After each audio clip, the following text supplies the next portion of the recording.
Phase 1 of the Division 2 Project Resolve PTS has now concluded, so I thought I would throw all my notes together and give some feedback of my time with the PTS over the weekend.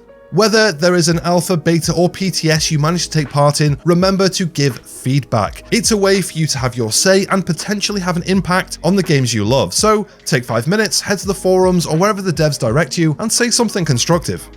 I wanted to divide this video into 2 sections, PvE and PvP, but sadly, I had very little luck getting into any PvP during the PTS. I tried to matchmake into conflict on more than one occasion and was met by this every time. I don't know if this was due to a connection issue or if the Division 2 PvP player base is just that far gone, but I didn't manage to get into one conflict match all weekend. And this really bummed me out because out of everything in the first phase of the PTS, I was probably looking forward to the PvP changes the most, breathing some new life into the PvP of the game and opening up more activities players are happier to jump into. But unfortunately, it looks like I will have to wait till the second phase of the PTS if those changes are still live there, or wait till the full patch goes live at some point in the future.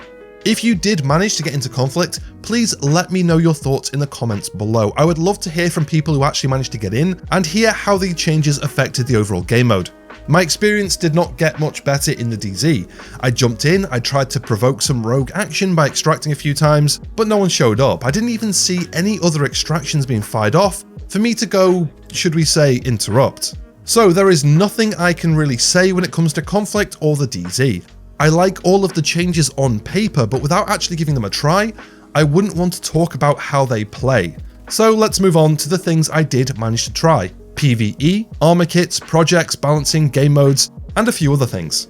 The first thing I want to talk about is the instant use armor kit, with some people who maybe played the Division 1 really wanting this, and other players thinking, it might be a bit of a waste of time. Personally, I really enjoyed it. I actually mentioned this in my 6 things I want to see in the Division 3 video. The problem with the way it currently plays is the amount of armor you get. In the PTS, double tapping the armor kit button instantly gave you 25% armor, consuming 1 armor kit. But when you're playing, this doesn't really do much, so there's no way to realistically use it as a heal or a counter when you get in trouble. I really wouldn't mind trying this out at 50% instead of the 25% they had in the PTS. I'm not sure I'd like to see it go over 50%, at that point we may as well just ditch the hold to use armor kits. You need to receive an amount of armor that you can use to get to cover if you're caught out in the open or find yourself in trouble. When you receive 25%, that goes as fast as it comes, and I feel like 50% would be in a good place to help with a bit of counterplay. When you double tap for an instant heal, there is also a 5-second cooldown, which I think is a pretty good call. It stops players just spamming 4 kits for a full heal. A change they really should rethink is making it so in PvE, you can't change any of your gear or weapons. This doesn't sound like a big deal, but I'm sure we've all been running a mission or attacking a control point, and you run out of ammo with your primary weapon, which sucks, we've all been there, but it's okay because you just switch to another weapon type you still have ammo for. Well, in the PTS, that's gone. You're stuck with whatever your sidearm is, which is fine, but it's just not as fun as bringing in your backup LMG or SMG to finish off a pack of mobs. There's also times in-game where you might just need another tool for the job. For example, the final boss fight in the Space Admin HQ mission. I tend to run that mission with a Vector Striker build, but the last boss needs something a little more accurate, so I tend to switch to an AR to take him out before he drops down off his platform. I completely get this change in PvP, making it so you really have to commit to your build, but in PvE, it just doesn't make a lot of sense to me. I did run around the open world for a while testing out the loot crates, and mostly I did see improvements to the loot, with it mostly being yellow drop with some pretty decent rolls for heroic, but I still did see the odd purple as well. One crate dropped a pretty good yellow for heroic and a purple at the same time, which was a little odd. If they knock out the kinks here, this could make for some chilled way to farm doing some open world crate runs. Overall, a pretty nice change. Something that does need a little bit more love is the projects. I really want projects to become something that when we log into the game, we check every time. These should be our dailies.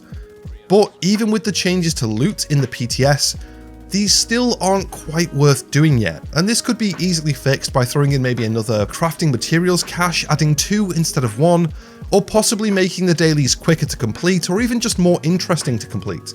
I want projects to be good. I feel they're very much an overlooked part of the game. Fingers crossed these come out worth doing with Project Resolve.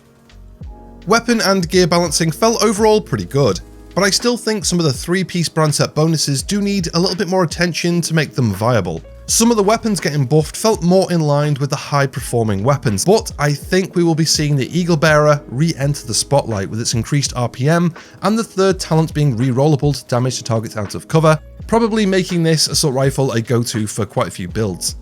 Something I did want to put a lot of time into during the PTS was Descent. I like Descent, it's a very different way to play the Division 2. The problem is the game mode just takes too long to play or to get anything out of it. If I only have 1 or 2 hours to boot the game up, I don't want all or half of that time to be entirely dominated by the Descent. So when I saw they were making some changes to time to rewards and time to get to the Nemesis, I was happy to hear it. So I loaded in and decided my first run I would just play it the way I usually do, mainly going for hard rooms so I can get the most talents before I hit the Nemesis, and this took me about an hour, which is a pretty standard time for the game mode in the live game. So the second time round, I decided to look more at what's changed and what they've done in order to speed up the game mode, if anything. And they've mainly done this through the Nemesis values for normal and easy rooms, with a 7% increase to the Nemesis count for easy, 5% for normal, and hard still being at 3%, which is why my first run didn't really change. I can see what they've tried to do here, but this just amplifies an issue I have with the current version of the game mode.